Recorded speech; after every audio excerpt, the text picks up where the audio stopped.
నమస్తే, welcome to study guide. Mallareddy విశ్వవిద్యాలయం vice chancellor doctor VSK Reddy గారికి టీచింగ్ అండ్ ఇండస్ట్రీలో 25 ఏళ్లకు పైగా అనుభవం ఉంది. అతను ఇండియన్ ఇన్స్టిట్యూట్ ఆఫ్ టెక్నాలజీ యొక్క పూర్వ విద్యార్థి, మల్టీమీడియా సిగ్నల్ ప్రాసెసింగ్ మరియు కంప్యూటర్ నెట్వర్క్ ప్రోటోకాల్స్ విభాగంలో పీహెచ్డీ కూడా పొందారు.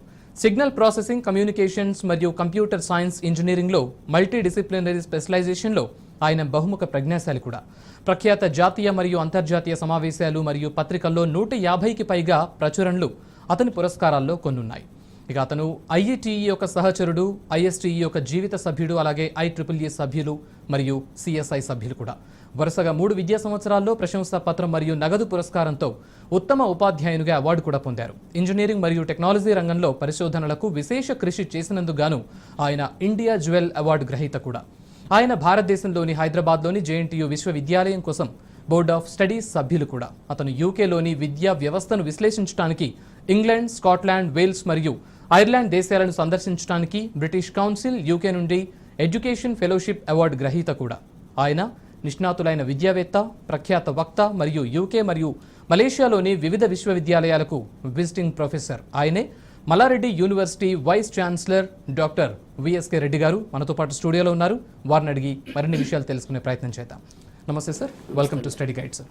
సో ముందుగా అసలు విద్యార్థులు ఒక కోర్స్ని ఎంచుకోవాలి అంటే దాని వెనకాల వాళ్ళు ఎటువంటి ఆలోచనలు చేయాలి, అసలు కోర్స్ని ఎట్లా ఎంచుకోవాలంటే మీరు ఏం చెప్తారు సార్? కోర్సెస్ అంటే అండి, ఇప్పుడు especially for the 10+2 intermediate education తర్వాత ఎంపీసీ, బైపీసీ ఇవన్నీ చదివిన తర్వాత ఇప్పుడు మనం ముఖ్యంగా ఇవాళ ఇంజనీరింగ్ గురించి మాట్లాడుకుంటున్నాం. అంటే ఇప్పుడు 10+2 ఎంపీసీ చదివిన తర్వాత డిఫరెంట్ బ్రాంచెస్ ఆఫ్ ఇంజనీరింగ్ కోసం ఎంసెట్ కానీ, ఐఐటి మెయిన్స్ కానీ, ఐఐటి అడ్వాన్స్డ్ కానీ ఎగ్జామ్స్ రాసిన తర్వాత డిఫరెంట్ ఇన్స్టిట్యూట్స్కి వెళ్తారు ఇండియాలో, అక్రాస్ ద కంట్రీ. ఇప్పుడు రీసెంట్గా మనకి ఎంసెట్ రిజల్ట్స్ కూడా వచ్చేసినాయి. డిఫరెంట్ కాలేజెస్ ఎంసెట్ కౌన్సిలింగ్ కూడా స్టార్ట్ కాబోతుంది. డిఫరెంట్ కాలేజెస్ కానీ, యూనివర్సిటీస్ కానీ వీళ్ళు students especially for the last 2 years నుంచి చాలా కష్టపడి చదివి ర్యాంకులు తెచ్చుకున్న తర్వాత ఇప్పుడు డిఫరెంట్ కాలేజెస్ని చూస్ చేసుకోవాలి, అంటే యూనివర్సిటీస్ని చూస్ చేసుకోవాలి. ఇప్పుడు బిఫోర్ వాళ్ళకి కాలేజెస్ కానీ యూనివర్సిటీస్ కాకుండా బ్రాంచెస్ చాలా ఇంపార్టెంట్. అంతా పేరెంట్స్ కానీ స్టూడెంట్స్ కానీ కన్ఫ్యూజన్ స్టేజ్లో ఉంటారు ఇప్పుడు కొద్దిగా. ఇప్పుడు ఎలా ఉందంటే ఈ స్టూడెంట్స్, పేరెంట్స్ కూడా ఇప్పుడు రీసెంట్గా ఇంటర్మీడియట్ అయిపోయింది కాబట్టి MPC computer science and engineering తీసుకున్నామా, ఇన్ఫర్మేషన్ టెక్నాలజీ తీసుకున్నాం, లేకపోతే ఎలక్ట్రానిక్స్ కమ్యూనికేషన్ ఇంజనీరింగ్ కానీ, ఎలక్ట్రికల్ ఇంజనీరింగ్ కానీ, మెకానికల్ కానీ, సివిల్ కానీ, ఆటోమొబైల్ కానీ, ఏరోనాటికల్ కానీ చాలా బ్రాంచెస్ ఆఫ్ ఇంజనీరింగ్ ఉన్నాయి. దీంట్లో ఇప్పుడు ఎస్పెషలీ ఇంజనీరింగ్ అంటూనే ఆపర్చునిటీస్ ఎలాగో అన్ని బ్రాంచుల్లోనూ సమానంగానే ఉన్నాయి. ఇప్పుడు వరల్డ్ గ్లోబల్ విలేజ్ అయిపోయిన తర్వాత, వరల్డ్ ఐటీ ఇండస్ట్రీ పికప్ అయిన తర్వాత ఐటీ సర్వీస్ ఇండస్ట్రీ కానీ, ఐటీ సర్వీస్ ఆపర్చునిటీస్ అవసరమైంది కాబట్టి ప్రపంచంలో కొద్దిగా సిఎస్సి, ఐటీ రిలేటెడ్ బ్రాంచెస్కి ఎక్కువ ఎడ్జ్ ఉంది. అంటే ఇప్పుడు అమ్మాయిలు కానీ అబ్బాయిలు కానీ మంచి పర్సంటేజ్ వచ్చినప్పుడు సిఎస్సి, ఐటీ కొద్దిగా ప్రిఫరెన్స్ ఎక్కువ చూపిస్తున్నారు ఈ మధ్య. అట్ ద సేమ్ టైం మనకి ఎలక్ట్రానిక్స్ కమ్యూనికేషన్ ఇంజనీరింగ్ కానీ, ఎలక్ట్రికల్ ఇంజనీరింగ్ కానీ, మెకానికల్ కోర్ ఇండస్ట్రీలో కూడా ఆపర్చునిటీస్ ఉన్నాయి. బట్ కాకపోతే ఇప్పుడు ఐటీ ఇండస్ట్రీస్లో కొంచెం ఎక్కువ పికప్ ఉంది కాబట్టి ప్రపంచంలో ఎక్కువ సిఎస్సి, ఐటీకి ఫ్లేవర్ వస్తున్నారు. ఇదేమో branches point of view. But at the same time తల్లిదండ్రులకు కానీ స్టూడెంట్స్కి కానీ ఒక కన్ఫ్యూజన్ ఒకటి ఉంటుంది. ఏమనంటే మా అబ్బాయి మ్యాథమెటిక్స్లో కొద్దిగా వీకు, ఇంజనీరింగ్లో ఫిజిక్స్లో కొద్దిగా వీకు, లేకపోతే వాటిల్లో కంప్యూటర్ సైన్స్ అయితే ఈజీగా పాస్ కావచ్చు, లేకపోతే ఐటీ ఈజీగా పాస్ కావచ్చు అనే కాన్సెప్ట్లో ఉంటారు వాళ్ళు. అది కాదు. ఇంజనీరింగ్లో ఏ బ్రాంచ్ తీసుకున్నా, సిఎస్సి తీసుకున్నా, ఐటీ తీసుకున్నా, ఈసీ తీసుకున్నా, కెమిస్ట్రీ ఈసీ తీసుకున్నా, లేకపోతే ఎలక్ట్రికల్ ఏ బ్రాంచ్ తీసుకున్నా కానీ mathematical thinking, mathematical equations, logical thinking, permutations, combinations కానీ ఇవన్నీ మ్యాథమెటిక్స్ చాలా ఇంపార్టెంట్. కాబట్టి ఇప్పుడు మ్యాథమెటిక్స్ లేకుండా, లాజిక్ లేకుండా మనకి ఏ ఇంజనీరింగ్ ప్రోగ్రామ్ లేదు. కాబట్టి నేను ఏమని అడ్వైజ్ చేస్తున్నాను అంటే ఆల్ ద పేరెంట్స్కి కానీ స్టూడెంట్స్కి కానీ మ్యాథమెటిక్స్ అనే కాన్సెప్ట్ మర్చిపోయి మ్యాథమెటిక్స్లోనే మనకి ఇబ్బంది ఉంది కాకుండా ఇంజనీరింగ్ ఎలాగో మ్యాథమెటిక్స్ కావాల్సిందే, తప్పకుండా లాజికల్ థింకింగ్ కావాల్సిందే. కాబట్టి ఇప్పుడు ఆ పాయింట్ ఆఫ్ వ్యూ థింక్ చేయకుండా స్టూడెంట్స్కి ఇంట్రెస్ట్ ఏ బ్రాంచ్ ఉంది, తర్వాత అక్కడ మనకు జాబ్ ఆపర్చునిటీస్ ఎలా ఉన్నాయి, రేపు మన హైయర్ ఎడ్యుకేషన్ ఆపర్చునిటీస్ ఎలా ఉన్నాయి, మన కాలేజీ నియర్ బై ఉందా, లేకపోతే యూనివర్సిటీ నియర్ బై ఉందా, అంటే ఇన్స్టిట్యూట్లో చదువుదామా, యూనివర్సిటీలో చదువుదామా, డిఫరెంట్ పారామీటర్స్ ఎలా అనేది వర్కౌట్ చేసుకోవాలి. దాంట్లో ఇప్పుడు ఆపర్చునిటీస్ తీసుకుంటే పర్టికులర్లీ ఫర్ ది ఇప్పుడు ఐటీ ఇండస్ట్రీ కానీ, సిఎస్సి, ఈసీ ఇవన్నీ తీసుకుంటే ఐటీ ఇండస్ట్రీలో ఆపర్చునిటీస్ ఉంటాయి ప్రైవేట్ సెక్టార్లో. Most of the cases IT development కానీ, ఐటీ సర్వీస్ ఇండస్ట్రీలో ఎక్కువ ఆపర్చునిటీస్ వస్తాయి.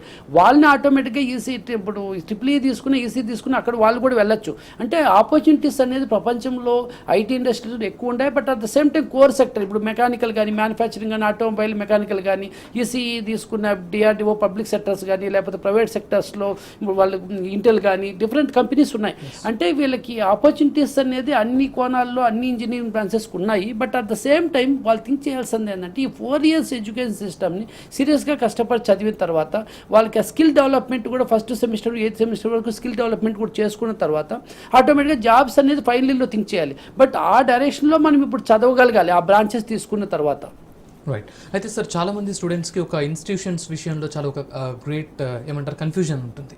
అంటే కోర్సెస్ విషయంలో ఒక కొలిక్ వచ్చిన క్లారిటీ వచ్చినా కూడా ఇన్స్టిట్యూట్ విషయంలో మాత్రం వాళ్ళు కొంచెం సందేహాలు ఉంటూ ఉంటాయి. మీరు ఎట్లా సజెస్ట్ చేస్తారు సార్ ఇన్స్టిట్యూషన్స్ని ఎట్లా సెలెక్ట్ చేసుకోవాలంటే ఏం చెప్తారు? ఇన్స్టిట్యూషన్స్ సెలెక్ట్ చేసుకోవడం అనేది ఇప్పుడు ఇన్స్టిట్యూషన్స్ పాయింట్ ఆఫ్ వ్యూ అయితే నేషనల్ బోర్డ్ ఆఫ్ అక్రిడిటేషన్ అని, న్యాక్ అని, తర్వాత ఎన్బిఏ, ఇప్పుడు ఎన్బిఏ, అటానమస్, ఈ ర్యాంకింగ్స్ ఉంటాయి ఇన్స్టిట్యూట్స్లో. అది ర్యాంకింగ్ అనేది ఇప్పుడు ఆటోమేటిక్గా 80 to 70% ఆఫ్ ది ఇన్స్టిట్యూట్స్కి అక్రాస్ ద కంట్రీ ర్యాంకింగ్స్ ఉన్నాయి. ఇప్పుడు అది ఒక పారామీటర్ ఒకటే చూడకూడదు. ఇప్పుడు అది ఒక పారామీటర్గా తీసుకున్న తర్వాత వేరే ఫ్యాకల్టీ ఎలా ఉంది అక్కడ, లేకపోతే ఇన్ఫ్రాస్ట్రక్చర్ ఫెసిలిటీస్ ఎలా ఉన్నాయి. ఈ మధ్య కాలంలో చాలామంది మనం ల్యాబొరేటరీ చూస్తుంటాం, ఇన్ఫ్రాస్ట్రక్చర్ ఫెసిలిటీస్ చూస్తాం, బిల్డింగ్స్ చూస్తాం. కానీ ఇక్కడ బిల్డింగ్స్ కానీ, ఇన్ఫ్రాస్ట్రక్చర్ ల్యాబొరేటరీస్ కానీ, కంప్యూటర్ సిస్టమ్స్ కానీ పెద్ద ప్రాబ్లం లేదు ఈ మధ్య కాలంలో. ఎందుకంటే ప్రతి ఒక్క కాలేజీలో కూడా ల్యాబొరేటరీస్ బాగా ఎస్టాబ్లిష్ అయి ఉంటాయి. తర్వాత కంప్యూటర్ సిస్టమ్స్ ఎలాగో ఉంటాయి. మెయిన్ కంప్యూటర్సే కాబట్టి ఏ డిపార్ట్మెంట్ ఏ ల్యాబ్ అయినా కానీ కంప్యూటర్స్తో లింకప్ ఉంది కాబట్టి ఎక్విప్మెంట్ పెద్ద మనం వరిగా అనవసరం లేదు. మెయిన్ వరి ఏం కావాలంటే ఇప్పుడు బిల్డింగ్స్ కూడా అన్ని కాలేజీలోనే ఉంటాయి. మెయిన్ థింకింగ్ ఎలా ఉండాలంటే ఫ్యాకల్టీ ఇంపార్టెంట్. అక్కడ ఫ్యాకల్టీ లాంగ్ స్టాండింగ్ ఫ్యాకల్టీ ఉన్నారా, ఫ్యాకల్టీ ఎలా టీచ్ చేస్తున్నారు, తర్వాత ఓల్డ్ స్టూడెంట్స్ ఫీడ్బ్యాక్ తీసుకోవడం కానీ, అక్కడ వెళ్ళిన తర్వాత ప్రొఫెసర్స్ని మీట్ అయిన తర్వాత వాళ్ళు ఎలా గైడ్ చేస్తారు, వాళ్ళు ఎలా ఇంటరాక్ట్ అవుతారు పేరెంట్స్తో, తర్వాత ఆ ప్రొఫెసర్స్ అంతా లాంగ్ రన్లో ఆ ఇన్స్టిట్యూట్లో వర్క్ చేస్తున్నారా, తర్వాత వాళ్ళ ఎడ్యుకేషన్ సిస్టమ్ ఎలా ఉంది, అంటే ఫస్ట్ సెమిస్టర్ 8th సెమిస్టర్ వరకు బెస్ట్ ప్రాక్టీస్ ఏమైనా అడాప్ట్ చేశారా, అవి వాళ్ళు కాలేజీకి వెళ్ళిన తర్వాత దాన్ని కొద్దిగా అనలైజ్ చేసుకోవడం ఈజీ అవుతుంది. చాలామంది ఏమవుతుందంటే ఏదో మనకు బ్రాండ్ ఉంది కదా, కొన్ని కాలేజెస్ అని చెప్పి డిస్టెన్స్ ఉన్నా కానీ పట్టించుకోకూడదు. కానీ ఇక్కడ ఒక పారామీటర్ అండి, ఇది ఇంపార్టెంట్ పారామీటర్ అది పేరెంట్స్కి, especially engineering point of view. As much as possible అంటే మనకి విత్ ఇన్ ద మన హౌస్కి దగ్గరకు ఉండి, లేకపోతే హాస్టల్లో పెట్టగలిగితే అది తర్వాత విషయం. హౌస్కి దగ్గర ఉండే ఇన్స్టిట్యూట్ చూసుకోవడం బెటర్. అంటే ఇన్స్టిట్యూట్ కూడా ఇంపార్టెంటే, but at the same time institute కూడా బాగాలేకపోతే కష్టం అవుతుంది. But most of the things ఏదో చాలా మంచి ఇన్స్టిట్యూట్ అని చెప్పి రోజుకు 2 hours జర్నీ చేయొచ్చు మార్నింగ్, తర్వాత ఈవినింగ్ మళ్ళీ 2 hours బ్యాక్, 4 hours జర్నీలో వెళ్తే చదివేది ఏముండదు. కాబట్టి ఇక్కడ బ్యాలెన్స్ చేసుకోవాలి, ఇన్స్టిట్యూట్ చూసుకోవాలి, డిస్టెన్స్ పారామీటర్ చూసుకోవాలి, అక్కడ ఇన్స్టిట్యూట్లో ఫ్యాకల్టీ ఎలా ఉండాలో చూడాలి, ఇన్స్టిట్యూట్ ర్యాంకింగ్స్ ఎలా ఉన్నాయి, ప్లేస్మెంట్స్ ఎలా ఉన్నాయి, ట్రైనింగ్ ఎలా ఉంది, అన్నీ ఒక అనాలిసిస్ చేయాలి. జస్ట్ లైక్ దట్ మనం ఇంట్లోనే కూర్చొని ఒక వెబ్సైట్ మీద డిపెండ్ అయిపోకుండా, వెబ్సైట్ ఇప్పుడు అన్ని వెబ్సైట్లో చెక్ చేసుకొని వెబ్సైట్ ఎప్పుడు స్టార్ట్ అయింది కాలేజీ, 30 years అయిందా, 20 years అయిందా, అది కాకుండా అది చెక్ చేసుకొని ఆప్షన్స్ పెట్టుకునే బదులు ఒకసారి ఇన్స్టిట్యూట్కి వెళ్ళి ఒక 4-5 ఇన్స్టిట్యూట్స్ సెలెక్ట్ చేసుకుని ఆ ఇన్స్టిట్యూట్స్కి వెళ్ళి అక్కడ ఇంటరాక్ట్ అయ్యి ప్రొఫెసర్స్తో, అక్కడ ఫ్యాకల్టీతో కొద్దిగా ఇంటరాక్ట్ అయిన తర్వాత అక్కడ బెస్ట్ ప్రాక్టీస్ ఏం అడాప్ట్ చేస్తున్నారు, వాళ్ళు ట్రైనింగ్ ఎలా ఇవ్వబోతున్నారు, వాళ్ళకి తర్వాత ప్లేస్మెంట్స్ ఏం డైరెక్షన్ ఉన్నాయి, కోర్ కంపెనీస్ ఉన్నాయి, ఐటీ ఇండస్ట్రీ ఉందా, లేకపోతే వాళ్ళ పర్సంటేజ్ సిస్టమ్ ఎలా ఉంది, ఒకసారి విజిట్ చేస్తే ఆటోమేటిక్గా ఒక 1/2 hour 1 hourలో ఒక క్లారిటీ వస్తుంది అది ఎలా ఇన్స్టిట్యూట్ మనకి అవుతుందా కాదని. అది one of the best parameter అండి. అయితే చాలా మంచి పాయింట్ చెప్పారు సార్. చాలా మంది పేరెంట్స్ మిస్ అయ్యే పాయింట్ ఏంటంటే నిజంగానే మనకు దగ్గరలో ఉన్న బెస్ట్ యూనివర్సిటీని సెలెక్ట్ చేసుకోవడం అనేది చాలా మంచి పాయింట్. ఎందుకంటే ఈ మధ్యకాలంలో చాలా మంది స్టూడెంట్స్కి గంటలు ఈ జర్నీలోనే అయిపోతుందన్న పాయింట్ చాలా కరెక్ట్గా చెప్పారు. అండ్ ఇంకోటి మనం మల్లారెడ్డి విశ్వవిద్యాలయంలో ఎందుకు చేరాలి అంటే ఏం చెప్తారు, అంటే what is the great difference? అవును, మల్లారెడ్డి యూనివర్సిటీ ఎస్టాబ్లిష్డ్ ఫస్ట్ ఇప్పుడు 2020 గవర్నమెంట్ ఆఫ్ తెలంగాణ అసెంబ్లీలో బిల్లు పాస్ చేసిన వచ్చిన యూనివర్సిటీ అంటే అది private university. It is the first greenfield university entire state of Telangana. Greenfield అంటే ఇది ఒక సపరేట్ యూనివర్సిటీని ఎస్టాబ్లిష్ చేసాం. దీనికి నామ్స్ ఉంటాయి, 25 acres కావాలని నామ్స్ అన్నీ ఉంటాయి. గవర్నమెంట్ ఆఫ్ తెలంగాణ వీళ్ళు ఫాలో అవుతున్నాం. But at the same time మాకు ఇన్స్టిట్యూట్స్ కూడా ఉంటాయి మల్లారెడ్డి గ్రూప్లో, మనకి వెరీ నియర్ బై. అంటే మా గ్రూప్ ఆఫ్ ఇన్స్టిట్యూషన్స్ కూడా ఇప్పుడు హైటెక్ సిటీ తీసుకున్నా, అటు సికింద్రాబాద్ తీసుకున్నా, అటు సంతానగర్ తీసుకున్నా, కోకటపల్లి జోన్ తీసుకున్నా, మేడ్చల్ తీసుకున్నా, మీరు ఏది తీసుకున్నా కూడా అప్రాక్సిమేట్గా 15 to 16 kilometers డిస్టెన్స్లో అవైలబిలిటీ ఉంది మాకు. ట్రాన్స్పోర్టేషన్ కూడా 150 buses ఉన్నాయి. ఈ ఇన్స్టిట్యూట్స్ మాకు రన్నింగ్ అనేది ఎక్స్పీరియన్స్ లాస్ట్ 25 years నుంచి ఉంది. కాబట్టి ఇప్పుడు మల్లారెడ్డి యూనివర్సిటీ మేము ఎస్టాబ్లిష్ చేసాం ఫస్ట్ టైం. ఇప్పుడు మల్లారెడ్డి యూనివర్సిటీలో ఏమవుతుందంటే మనకి యూనివర్సిటీ ఇది ఒక affiliated to Osmania, affiliated to JNTU కాదు. మా ఇన్స్టిట్యూట్స్ అన్ని అఫిలియేటెడ్ టు జేఎన్టీయూ, ఉస్మానియా ఉన్నాయి. బట్ మా యూనివర్సిటీ అనేది ఫస్ట్ టైం యూనివర్సిటీ, ఇది సపరేట్ యూనివర్సిటీ మాకు. అంటే మేమే డిగ్రీ ఇస్తాం. అంటే దీనికి ఏమైందంటే one of the great advantage of the university, యూనివర్సిటీలో ఈ కరికులం డిజైన్ కానీ తర్వాత ఫారిన్ కొలాబరేషన్స్ కానీ తర్వాత ఫస్ట్ టైం నుంచి కంప్లీట్గా వాళ్ళకి ఇప్పుడు కంప్లీట్గా ఇది ఆన్లైన్ మోడ్ ఆఫ్ టీచింగ్. ఆన్లైన్లో వాళ్ళకి టూల్స్ కానీ తర్వాత ప్రతి క్లౌడ్ కంప్యూటింగ్ ద్వారా వాళ్ళకి లాగిన్ పాస్వర్డ్ సపరేట్ ఇచ్చి ఓ డేటాబేస్ సపరేట్ ఇచ్చిన తర్వాత వాళ్ళ ప్రోగ్రామింగ్ స్కిల్స్ కానీ తర్వాత one of the great parameter ఏంటంటే ఇప్పుడు రీసెంట్గా ఎవ్రీబడి మనకి ఇంజనీరింగ్లో artificial intelligence, machine learning, cyber security, data science ఇవన్నీ డిఫరెంట్ టెక్నాలజీస్ మాట్లాడుతున్నారు. One of the great part ఏంటంటే ఈ టెక్నాలజీస్ అన్నీ కూడా మేము వన్ ఆఫ్ ది ఇన్స్టిట్యూట్స్లో ఆల్మోస్ట్ 2015-2014లోనే ట్రైనింగ్స్ ఇచ్చి 2014లోనే ప్లేస్మెంట్ టార్గెట్ చేస్తాం. ఈ టెక్నాలజీస్ని ఏవైతే ఇప్పుడు మనం లేటెస్ట్ ఎమర్జింగ్ టెక్నాలజీస్ మాట్లాడుతున్నాం అవన్నీ యూనివర్సిటీకి లింకప్ చేసాం. ఇప్పుడు ఆ యూనివర్సిటీలో మల్లాడి యూనివర్సిటీలో ఇప్పుడు కంప్లీట్గా ఎమర్జింగ్ టెక్నాలజీస్ కోర్సెస్ అన్ని related to emerging technologies. That is one of the great parameter. First point. Second point, it is international కరికులంతో లింకప్ చేసాం. ఇంటర్నేషనల్ యూనివర్సిటీస్ అంటే యూఎస్ఏ తీసుకున్నా, యూకే తీసుకున్నా, మన సౌతర్న్ ఏషియన్ కంట్రీస్, మలేషియా, ఈ యూనివర్సిటీస్ అంతా syllabus తీసుకున్న తర్వాత లింకప్ చేస్తాం. అంటే ఇప్పుడు ఇంటిగ్రేట్ చేస్తాం. అంటే ఆ ఇంటర్నేషనల్ సిలబస్ని లింకప్ చేయగలిగాం. That is second parameter. Third ఏంటంటే స్టూడెంట్స్కి ఇప్పుడు బీటెక్ చదివితే ఇప్పుడు కంప్యూటర్ సైన్స్ తీసుకుంటే బెస్ట్ ఎగ్జాంపుల్, లేకపోతే ఇన్ఫర్మేషన్ టెక్నాలజీ తీసుకుంటే ఒక 44 సబ్జెక్టులు చదవాలి. అంటే 44 కోర్సులు చదవాలి, 44 కోర్సెస్ చదవాలి. ఈ 44 కోర్సెస్లో మనకి ఇంగ్లీష్ తీసుకున్న, మ్యాథమెటిక్స్, ఫిజిక్స్, తర్వాత కొన్ని కామన్ సబ్జెక్ట్స్ ఉంటాయి అందరూ చదివేది. అవి ఒక 10-15 చదివిన తర్వాత రిమైనింగ్ 20-25 కోర్సెస్ ఉంటాయి కదా స్పెషలైజేషన్. ఆ 25 కోర్సెస్ బదులు మేము ఒక 70-80 కోర్సెస్ లిస్ట్ ఇస్తాం. ఆ 70-80 కోర్సెస్ లిస్ట్లో స్టూడెంట్ 25 చూస్ చేసుకుంటాడు. అది one of the great parameter. ఎందుకంటే స్టూడెంట్ ఇంట్రెస్ట్ చూడాలా, స్టూడెంట్ మార్కెటింగ్ కెపాసిటీ అంటే ఆపర్చునిటీ, జాబ్ ఆపర్చునిటీస్ కానీ లేకపోతే స్టూడెంట్ ఇంట్రెస్ట్ కానీ, దానివల్ల ఏమవుతుందంటే ఈ 15 కోర్సెస్ ఎలాగూ చదువుతాడు కాబట్టి రిమైనింగ్ 25 కోర్సెస్ బదులు మనకి 70 తీసుకొని ఆ 25 కోర్సెస్ చూస్ చేసుకుంటే స్టూడెంట్ ఇంట్రెస్ట్ టార్గెట్ చేయొచ్చు. తర్వాత అట్ ద సేమ్ టైం ఇప్పుడు స్టూడెంట్ థర్డ్ ఇయర్కి వచ్చినప్పుడు అతనికి వేరే సబ్జెక్ట్ ఇంట్రెస్ట్ ఉండొచ్చు. ఆ సబ్జెక్ట్ అప్పుడు టెక్నాలజీ మాది ఉండొచ్చు, at the same time opportunities ఎక్కువ ఉండొచ్చు. అప్పుడు ఏమవుతుందంటే ఆ సబ్జెక్ట్స్ అనేది ఛాయిస్ దొరుకుతుంది. అది చాలా యూనిక్ పారామీటర్. అంటే చాయిస్ బేస్డ్ క్రెడిట్ సిస్టమ్ అనేది కొత్త కాన్సెప్ట్ కాదు, ఇది ఆల్రెడీ ఉన్న కాన్సెప్టే. బట్ మనం ఏంటంటే రియల్గా ఇంప్లిమెంట్ చేస్తున్నాం. అంటే 70 కోర్సెస్ పిల్లలకి ఇచ్చి 25 చూస్ చేసుకోమని technology related, remaining 15 common courses ఇచ్చి ఆ కొత్త డిజైన్ చేస్తాం సిలబస్ని. అది ఒక సెకండ్ పారామీటర్. థర్డ్ పారామీటర్ ఏంటంటే మా ల్యాబొరేటరీస్ ఎలా ఉంటుందంటే మా కాలేజ్ యూనివర్సిటీలో కంప్లీట్గా క్లౌడ్ తీసుకుంటున్నాం. అంటే క్లౌడ్ సిస్టమ్ తీసుకొని, క్లౌడ్ సర్వర్ తీసుకొని ఫస్ట్ ఇయర్లోనే స్టూడెంట్కి ఒక స్పేస్ ఇస్తాం. అదే లాగిన్ పాస్వర్డ్తో ఆ స్పేస్లో అతను కంప్లీట్గా ప్రోగ్రామింగ్ రాయడం కానీ, కంప్లీట్గా అక్కడ నోట్స్ అప్లోడ్ చేసుకోవడం కానీ, తర్వాత లెక్చర్ మెటీరియల్స్ మేము అప్లోడ్ చేయడం కానీ, అక్కడి నుంచి యాక్సెస్ చేయడం కానీ ఒక సపరేట్ డేటాబేస్ ఇస్తాం. అది one of the great parameter. ఇవన్నీ కూడా కొత్త ఇంప్లిమెంటేషన్స్. ఇది లాస్ట్ పాయింట్ ఏంటంటే very important point, best practices. అంటే ఫస్ట్ సెమిస్టర్లో స్టూడెంట్ని ఎలా చదివించాలి, సెకండ్ సెమిస్టర్ ఏంది, థర్డ్ సెమిస్టర్ ఏంది, ఫోర్త్ సెమిస్టర్ అంటే 8th సెమిస్టర్ ఏంది, అంటే ఈ సెమిస్టర్ సిస్టంలో ఏది చదివితే ఇండస్ట్రీకి మ్యాచ్ అవుతుందని ఎవ్రీ సెమిస్టర్ డిజైన్ చేంజ్ చేసుకుంటూ ఆ స్టూడెంట్ని ఆ డైరెక్షన్లో తీసుకెళ్ళాలి. అంటే ఇప్పుడు ఇంగ్లీష్ లాంగ్వేజ్ కానీ లేకపోతే ఆప్టిట్యూడ్ కానీ ఏదో కంప్లీట్గా ఏదో 1 month ట్రైనింగ్ ఇచ్చి వదిలేకుండా ఆ 8 సెమిస్టర్స్ చదివిపించేదానికి ముందే ప్లాన్ చేసి 8 సెమిస్టర్ను ఒక హైరార్కీలో చదివించిన దానివల్ల అతనికి ఇంటర్నేషనల్ మార్కెట్లో ఈజీగా కంపీట్ చేయగలుగుతాడు. ఎగ్జాక్ట్లీ. అంటే స్టూడెంట్స్ ఏదైతే బయట అబ్రాడ్స్లో మంచి బెస్ట్ ప్రాక్టీసెస్ ఉన్నాయి, అక్కడైతే బెస్ట్ ఇన్ఫ్రాస్ట్రక్చర్ అనుకోండి, ఏమైనా అక్కడ ఏవైతే ఉంటాయి అనుకుంటున్నారో మీరు అవన్నీ మల్లారెడ్డి యూనివర్సిటీలోనే ఇంప్లిమెంట్ చేస్తున్నాం. ఎగ్జాక్ట్లీ. మల్లారెడ్డి యూనివర్సిటీలో చదివిన తర్వాత విద్యార్థుల్ని ఎటువంటి పొజిషన్స్లో చూడొచ్చు? ఇందాక మీరు ఎక్స్ప్లెయిన్ చేశారు ఎడ్యుకేషన్ సిస్టమ్ ఎట్లా ఉంటుంది, ప్రాక్టీసెస్ ఎట్లా ఉంటాయి అని చెప్పి. సో ఒకవేళ అన్ని కోర్సెస్ అన్నీ అయిపోయిన తర్వాత విద్యార్థుల్ని ఎటువంటి పొజిషన్లో మనం చూసే అవకాశం ఉంటుంది సార్? ఇప్పుడు మాకు one of the great advantage ఏంటంటే అండి, మల్లారెడ్డి యూనివర్సిటీలో ఇప్పుడు రీసెంట్గా మేము స్టార్ట్ చేసినప్పుడు ఆల్మోస్ట్ మాకు 1300-1400 స్టూడెంట్స్ కూడా అడ్మిషన్స్ అయిపోయినాయి. ఇప్పుడు ఆల్మోస్ట్ ఇప్పుడు మాకున్న అనుభవం ఏంటంటే లాస్ట్ 20-25 years తర్వాత ఇంజనీరింగ్ ఎడ్యుకేషన్లో మాకు చాలా ఎక్స్పీరియన్స్ ఉంది. అంటే మాకు ఇంటర్నేషనల్ యూనివర్సిటీస్తో టైఅప్ కానీ లేకపోతే ఇంటర్నేషనల్ కంపెనీస్తో టైఅప్ కానీ తర్వాత ట్రైనింగ్ ఇన్స్టిట్యూట్స్తో టైఅప్ కానీ ఈ ఇంటర్నేషనల్ కొలాబరేషన్స్ కానీ ఇవన్నీ మాకు ఎడ్యుకేషన్లో ఆల్రెడీ ఎక్స్పీరియన్స్డ్ మేము. ఆ ఎక్స్పీరియన్స్ తీసుకొని ఇప్పుడు ఇంకా ఇంటర్నేషనల్ ప్రొఫెసర్స్ను కూడా అడ్వైజ్ తీసుకొని వాళ్ళని అపాయింట్ చేసి యూనివర్సిటీలో, మల్లారెడ్డి యూనివర్సిటీలో ఇప్పుడు మెయిన్ టార్గెట్ ఏంటంటే స్టూడెంట్స్కి ఏ పేరెంట్కైనా ఒక యూనివర్సిటీలో జాయిన్ చేస్తున్నాడంటే 2 పారామీటర్స్. ఒకటి ఎంప్లాయ్మెంట్ ఇమీడియట్ కావాలి, సెకండ్ థింగ్ హైయర్ ఎడ్యుకేషన్ ఏమన్నా ఆపర్చునిటీస్ ఇవ్వగలుగుతారా, సెకండ్ థింగ్ అని. ఈ ఎంప్లాయ్మెంట్కి వస్తే మనం ఎంతసేపు కూడా మనకు ఓన్లీ ఏదో ఇండస్ట్రీస్ ఇక్కడే టార్గెట్ చేయట్లే మనం.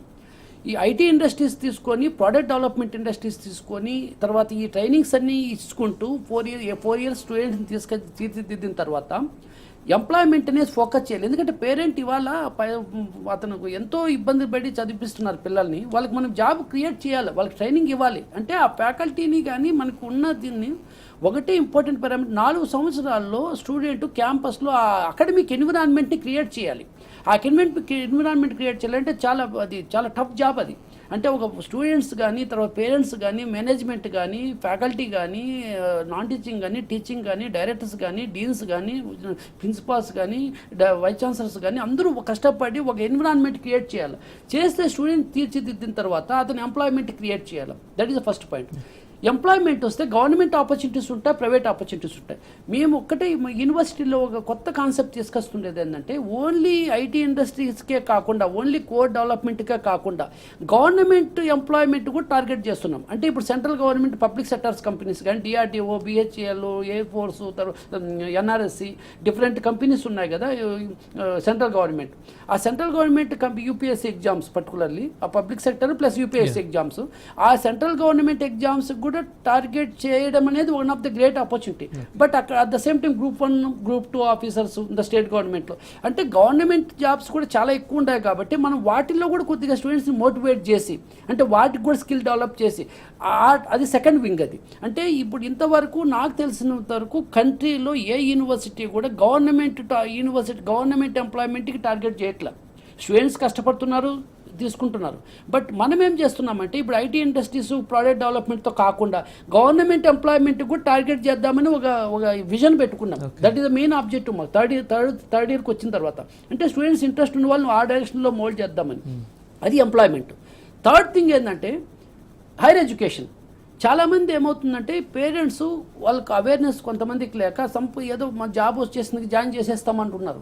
వాళ్ళకి సపరేట్గా ప్రొఫెసర్స్ని అపాయింట్ చేసి కొద్దిగా క్యారీర్ కౌన్సిలింగ్ అండ్ గైడెన్స్ ఇస్తే, కెరీర్ గైడెన్స్ ఇస్తే చాలా ఇంపార్టెంట్. అంటే ఇంటర్నేషనల్గా వాళ్ళు అమెరికా పోయినా లేకపోతే ఇండియాలో ఆ క్యాట్ ఎగ్జామ్స్ చదివి ఐఐఎమ్స్కి వెళ్ళచ్చు, మేనేజ్మెంట్ ఎడ్యుకేషన్ చేయొచ్చు, గేట్ ఎగ్జామ్స్ రాసి టెక్నాలజీకి ఐఐటీస్ ఎన్ఐటీస్కి వెళ్ళచ్చు, యూనివర్సిటీస్కి వెళ్ళచ్చు. అంటే టెక్నికల్ కానీ హైయర్ ఎడ్యుకేషన్ కావాలంటే ఎంటెక్ కానీ తర్వాత ఎంబీఏ కానీ చేయాలంటే. But at the same time MS ప్రోగ్రామ్స్కి యూకే వెళ్ళచ్చు, అమెరికా వెళ్ళచ్చు.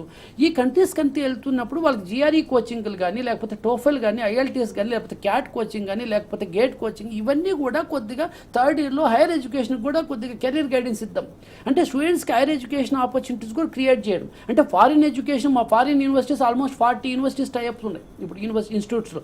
అదే మల్లారెడ్డి యూనివర్సిటీస్కి వస్తే 80 to 90 యూనివర్సిటీస్ టైప్ చేయబోతున్నాం. అంటే ఈ యూనివర్సిటీస్కి అన్నీ కూడా ఎంఎస్ ప్రోగ్రామ్ కానీ, లేకపోతే వాళ్ళు 3 years ఇక్కడ చదివి 1 year అక్కడ చదవడం, 2 years ఇక్కడ చదివి 2 years అక్కడ చదవడం, ఇవన్నీ కూడా హైయర్ ఎడ్యుకేషన్ ఆపర్చునిటీస్ కూడా క్రియేట్ చేస్తే స్టూడెంట్స్కి థర్డ్ ఇయర్కి వచ్చిన తర్వాత వాళ్ళకి ఐటీ ఇండస్ట్రీ ఎంప్లాయ్మెంటా, కోర్ ఇండస్ట్రీ ఎంప్లాయ్మెంటా, గవర్నమెంట్ సెక్టర్ ఎంప్లాయ్మెంటా, హైయర్ ఎడ్యుకేషన్, ఇది టార్గెట్ అనేది అది ఇంపార్టెంట్. అంటే ఈ ఎడ్యుకేషన్ సిస్టమ్ని చదువుతూ వాళ్ళకి డిగ్రీ తెస్తూ స్కిల్ డెవలప్మెంట్ చేస్తూ వాళ్ళు డిసిప్లిన్గా అకాడమిక్ మోటివేషన్ చేస్తూ, బట్ అది టార్గెట్, అది ఎండ్ ఆఫ్ ది టార్గెట్. ఆ 4 డైరెక్షన్లో టార్గెట్ చేయాలంటే అది మనం ఫస్ట్ సెమిస్టర్ నుంచి ప్లానింగ్ చేయాలి. అది మనం one of the great parameter me initiative చేస్తున్నాం మల్లారెడ్డి యూనివర్సిటీలో. అయితే సార్ హోలిస్టిక్ డెవలప్మెంట్ కోసం మనం మల్లారెడ్డి యూనివర్సిటీలో ఎట్లాంటి ప్రోగ్రామ్స్ మీరు ఇంప్లిమెంట్ చేయబోతున్నారు సార్? వెరీ ఇంపార్టెంట్ అండి. ఇప్పుడు హోలిస్టిక్ డెవలప్మెంట్ అంటే స్టూడెంట్కి అకాడమిక్గా ఒక యూనివర్సిటీ 70% కానీ 80% కానీ వాళ్ళకి వస్తుంది. అది ఓన్లీ డిగ్రీ, అది ఒక పాస్పోర్ట్. అంటే నేను రేపు ఎంప్లాయ్మెంట్ చేయాలన్నా, రేపు హైయర్ ఎడ్యుకేషన్కి పోవాలన్నా అది ఒక డాక్యుమెంట్ నాకు అంతవరకే. బట్ ఆ డాక్యుమెంట్ వల్ల లైఫ్ లేదు. అది ఒక పారామీటర్, నాకు డిగ్రీ వచ్చింది, పాస్ అయిన అంతవరకే. బట్ ఇక్కడ అదర్ స్కిల్ డెవలప్మెంట్ చేయాలి. అంటే అదర్ స్కిల్స్ అంటే 3-4 డైరెక్షన్స్ ఉన్నాయి. ఒకటి సాఫ్ట్ స్కిల్స్. సాఫ్ట్ స్కిల్స్ అంటే ఇది ఒక డెఫినేషన్ అనేది పెద్ద ఓషన్. అది అంటే వాళ్ళకి హౌ టు బిహేవ్, అంటే okay how to right email, అంటే ఈమెయిల్ ఎలా రాయాలి, ఫోన్ ఎలా మాట్లాడాలి, తర్వాత హంబుల్ ఎలా ఉండాలి, డిసిప్లిన్ ఎలా ఉండాలి, ఐ కాంటాక్ట్ ఎలా ఉండాలి, కంప్లీట్గా పర్సనాలిటీ డెవలప్మెంట్ చేయాలి. అది ఒక వింగ్, అది సపరేట్ సెటప్ చేయాల్సిందే. తర్వాత కమ్యూనికేషన్ స్కిల్స్. అంటే స్టూడెంట్ ఇంగ్లీష్ ఒక్కటే నేర్చుకుంటే కమ్యూనికేషన్ స్కిల్స్ వస్తాయని కాదు. ఇంగ్లీష్ అనేది ఒక టూలు, అది ఒక ఆయుధం, అంటే కమ్యూనికేషన్ మాట్లాడాలంటే. బట్ ఇంగ్లీష్తో పాటు హౌ టు కమ్యూనికేట్, అంటే ఎదుటి వాడికి అర్థమయ్యేదిగా కమ్యూనికేట్ చేయాలి, ఏ సెంటెన్స్ ఎలా చెప్పాలి అంటే వాళ్ళకి ఆ సిచ్యుయేషన్ రెస్పాన్స్ అంటే ఆ కమ్యూనికేషన్ స్కిల్స్ డెవలప్ చేయాలి. దాని కమ్యూనికేషన్ స్కిల్స్ ల్యాబ్ ఎస్టాబ్లిష్ చేస్తున్నాం. అంటే సాఫ్ట్ స్కిల్స్లో ఒక సపరేట్ సాఫ్ట్ స్కిల్స్ వింగ్ ఒకటి, కమ్యూనికేషన్ స్కిల్స్ సపరేట్ ఎంటిటీ, ఇది ఒకటి ఎంటిటీ. తర్వాత టెక్నాలజీ స్కిల్స్, ఇప్పుడు ఆర్టిఫిషియల్ ఇంటెలిజెన్స్ ఉంది, మిషన్ లెర్నింగ్ ఉంది, సైబర్ సెక్యూరిటీ ఉంది, డేటా సైన్స్ ఉంది, పైథాన్ ప్రోగ్రామింగ్ ఉంది, జావా ప్రోగ్రామింగ్ ఉంది, డేటా స్ట్రక్చర్స్ ఉంది. ఇవన్నీ కూడా ఏవైతే లాజికల్గా న్యూ టెక్నాలజీస్ కావాలో దాంట్లో ట్రైనింగ్ అనే కాకుండా సర్టిఫికేషన్ చేయాలి. ఇప్పుడు service now certification, python certification, artificial intelligence certification, machine learning certification, deep learning certification, ఈ సర్టిఫికేషన్స్ కూడా చేస్తే ట్రైనింగ్ అంటే స్టూడెంట్కి నాకు డిగ్రీ ఉంది, సాఫ్ట్ స్కిల్స్ వస్తున్నాయి, కమ్యూనికేషన్ స్కిల్స్ వస్తున్నాయి, but at the same time certifications వస్తున్నాయి, టెక్నాలజీ నేర్చుకున్న సర్టిఫికేషన్స్, ఇవన్నీ కాదని టార్గెటింగ్ ఇండస్ట్రీకి అంటే ఇప్పుడు సపరేట్గా క్యాట్ కోచింగ్ ఇద్దామా, సపరేట్గా జిఆర్ఈ ఇద్దామా, సపరేట్గా టోఫల్ కోచింగ్, సపరేట్గా ఐఎల్టీఎస్ అంటే ఆ కోచింగ్స్ లాస్ట్లో అంటే ఇవన్నీ ఇంటిగ్రేట్ చేస్తే that is called overall development అండి. అది ఫోకస్ చేయాలి. అంటే డిగ్రీతో పాటు అసలు మా ఫోకసే అంటే మల్లారెడ్డి యూనివర్సిటీలో ఇప్పుడు ఫోకసే ఒక 30 to 35% importance for the degree, but 70% other skills ఇవ్వాలి. అదర్ స్కిల్స్ అంటే మనం ఏదో 1 month 2 months అదే చాలా ఇంపార్టెంట్. అది ఫస్ట్ సెమిస్టర్ నుంచి 8th semester, that is called best practices అంటున్నాం మేము. ఆ best academic best practices trainings అన్ని డైరెక్షన్ తీసుకెళ్తున్నాం. Right sir. సో మొత్తంగా and last question sir, MRU ద్వారా మనం కెరియర్లో లక్ష్యాలని ఎట్లా చూస్ చేసుకోవాలంటే మీరు ఏం చెప్తారు సార్ షార్ట్గా? ఎంఆర్యూ అండి ఒకటి అడ్వైజ్ చేస్తున్నాను అండి ఆల్ పేరెంట్స్ అండ్ స్టూడెంట్స్కి. మల్లారెడ్డి యూనివర్సిటీ 17 kilometers 18 kilometers ఎక్కడ సిటీలోంచి వచ్చినా కానీ నియరెస్ట్ ప్లేస్లో ఉంది. ఆల్మోస్ట్ 100 acresలో ఎస్టాబ్లిష్ అయి ఉంది. మా ఫ్యాకల్టీ కానీ ఇంటర్నేషనల్ ప్రొఫెసర్స్ కానీ నేషనల్ ప్రొఫెసర్స్ కానీ సీనియర్స్ కానీ డైరెక్టర్స్ కానీ ఫ్యాకల్టీ కానీ అంత అవైలబిలిటీ ఉంటారు. ఒక అడ్వైజ్ ఆల్ ద పేరెంట్స్కి, please kindly visit to the university. మీరు అక్కడ టైం స్పెండ్ చేయండి, ఆ గైడెన్స్ తీసుకోండి, నాలెడ్జ్ తీసుకోండి స్టూడెంట్స్ని. తర్వాత ఎక్కడ జాయిన్ చేయాలో మీరు డిసైడ్ చేయండి. That is the first point. Second point advice ఏంటంటే స్టూడెంట్స్ కానీ పేరెంట్స్కి కానీ ఈ 4 years అనేది చాలా ఇంపార్టెంట్. మీరు దయచేసి మీ 4 years అనే స్టూడెంట్స్కి మీరు కూడా సపోర్ట్ చేయండి, మేము సపోర్ట్ చేస్తాం. 4 years అనే స్టూడెంట్స్ని మంచి డిగ్రీతో తీసుకొచ్చి అదర్ స్కిల్ సెట్ కూడా డెవలప్ చేసి అతనికి ఎంప్లాయ్మెంట్ ఇద్దామా, తర్వాత హైయర్ ఎడ్యుకేషన్ ఇద్దామా అని సెకండ్ పారామీటర్. ఈ పారామీటర్ని ఆల్ ద పేరెంట్స్ కానీ స్టూడెంట్స్ కానీ ఈ 4 years అనేది చాలా ఇంపార్టెంట్. మనం ఎంతైతే మన జాబ్ ఎంత ఇంపార్టెంటో, మన బిజినెస్ ఎంత ఇంపార్టెంటో, మన పిల్లల్ని ఈ 4 years తీర్చిదిద్దడం కూడా అంత ఇంపార్టెంట్, ఇంకా మోర్ దాన్ ఇంపార్టెంట్ అని అడిగితే దయచేసి పేరెంట్స్ ఈ 4 years మీరు కొద్దిగా సపోర్ట్ చేయండి. మేము 100% మేము సర్వీస్ చేసేదనుకున్నాం. ఈ సపోర్ట్ టుగెదర్ ఇంటిగ్రేట్ చేసి వీళ్ళని హైయర్ ఎడ్యుకేషన్ తీసుకెళ్దామా. మేము we're here to guide you. మీరు హైయర్ ఎడ్యుకేషన్ పంపిస్తారా? సో మెనీ యూనివర్సిటీస్ టైప్స్ ఉన్నాయి. టెక్నాలజీ స్ట్రాంగ్ ఉన్నాం, మేము టెక్నాలజీ స్ట్రాంగ్ ఉన్నాం, హైయర్ యూనివర్సిటీ స్ట్రాంగ్ ఉన్నాం, ట్రైనింగ్ ప్రోగ్రామ్ స్ట్రాంగ్ ఉన్నాం, ప్లేస్మెంట్ స్ట్రాంగ్ ఉన్నాం. ఒకటే ఏంటంటే మీరు తప్పకుండా మాకు గైడ్ చేయండి, మేము మీకు గైడ్ చేస్తాం. తప్పకుండా మీ పిల్లల్ని హైయర్ ఎడ్యుకేషన్కి కానీ ఎంప్లాయ్మెంట్కి కానీ చేర్చే బాధ్యత మేము తీసుకుంటాం.